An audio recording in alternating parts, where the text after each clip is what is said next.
привет из Израиля. Я в Эйлате. Наверняка у многих это вызовет недоумение. Хочу объяснить. Во-первых, это одна ночь, мы приехали только на одну ночь. Ночь эта была заказана еще задолго до войны. И, честно скажу, у меня было очень много сомнений, ехать или нет. Прежде всего, моральное, душевное состояние просто ужасное. Каждый день слышать вой сирен и звуки бомбардировок, это, поверьте, это сказать очень тяжело, даже это ничего не сказать. Да, я несколько дней думала, ехать все-таки сюда или нет. В конце концов, решилась. И вы знаете, я не жалею. Наверное, в какой-то момент мне нужна была вот эта передышка, просто отвлечься. Здесь ощущаешь себя в другой реальности. Море, гуляют люди, гуляют семьи. Вчера я плавала и начала приближаться к группе плескающихся в воде подростков. Мой муж сказал мне, куда ты плывешь, там люди. На самом деле я люблю отдыхать в тех местах, когда очень мало людей, просто ищу какого-то уединения. Здесь вот этот вот детский смех вызвал у меня просто какие-то невероятные ощущения. Просто хотелось окунуться вот в это детское счастье. Это не просто слова.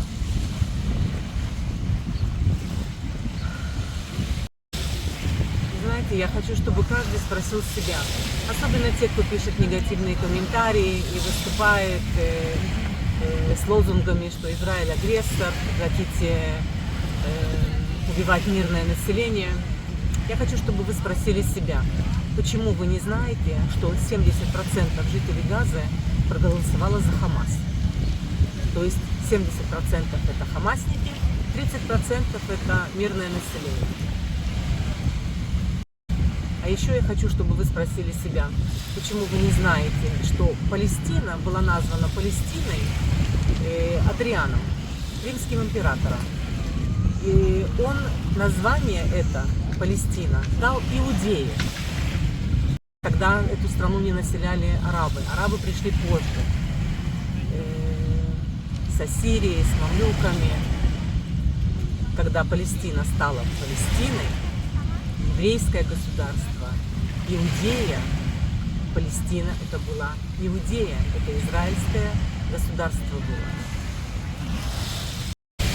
Почему же вы не кричите Элия Капитолина? Почему вы Иерусалим до сих пор называете Иерусалимом, а Иудею называете Палестиной? Почему вы этого не знали? Спросите себя об этом. А еще я зла на средства массовой информации. Почему зла? Потому что в последнее время очень много пропагандистских палестинских фильмов, которые показывают боль палестинского народа. Конкретно показывают постановочные фильмы. Это просто постановочные фильмы. Это горе, которое выносит на всеобщее обозрение. Наверное, на самом деле горе. Но это настолько очевидно, постановочные фильмы. Я хочу, чтобы вы спросили себя, почему вы забыли, с чего началась эта война? Почему вы забыли тот ужас, который пережил израильский народ, который жил в приграничной Газе населения? Горе Сдерота, горе Ашкелона. Почему вы забыли, или почему вы не знаете о тех злодеяниях, о тех зверствах, которые были учинены на земле Израиля, на нашей земле? На земле, в которой живут арабы и иудеи. Злодеяния просто ни с чем нельзя сравнить. До сих пор есть 100 обгоревших неопознанных тел. 100. Никто не знает, кто они. Их невозможно идентифицировать. Одно тело мужчины, обнимающего ребенка. Обгорелое тело. Изнасилованные девочки. Дети, которых убивают на глазах матерей. Это нельзя простить.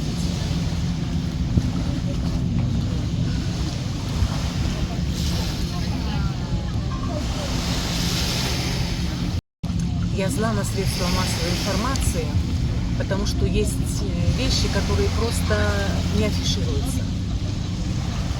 Не то, что их скрывают, просто о них не говорят. Вот спросите себя, почему вы знаете, что какая-то ракета попала якобы на больницу на территории Газы, хотя это была не израильская ракета, это была ракета Хамаса, это ракета, которая попала не в больницу, а на стоянку, но везде сняли жуткие фильмы, прошла во всех средствах массовой информации, что Израиль разбомбил какую-то там больницу в Газе. Абсолютно не так. Но та правда, что ракеты Хамаса упали на территорию больницы Барзилай в Ашкелоне и было повреждено детское приемное отделение, об этом вообще никто не знает. Спросите себя, почему вы этого не знаете? Или не хотите знать? Больно. Очень больно.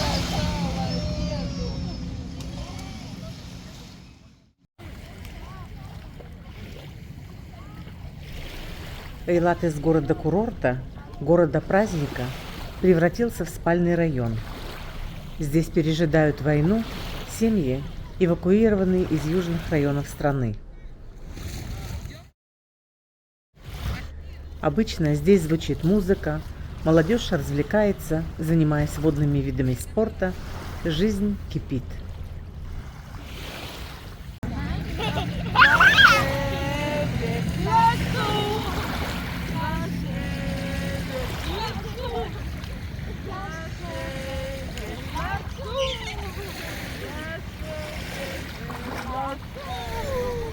Сегодня здесь царит спокойная атмосфера.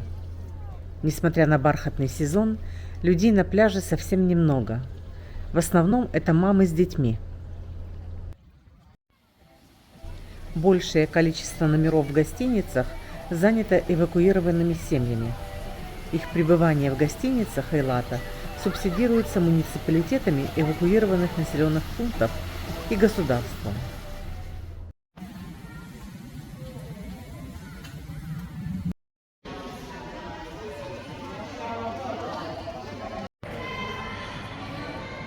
В гостинице, в которой мы были, мы увидели вот такой пункт Министерства социального обеспечения. И хотя Эйлат считается зоной минимального риска воздушных атак, обязательное требование гостиницам – наличие так называемого защищенного пространства. А еще благотворительные организации привозят вот такие бесплатные обеды для эвакуированных семей.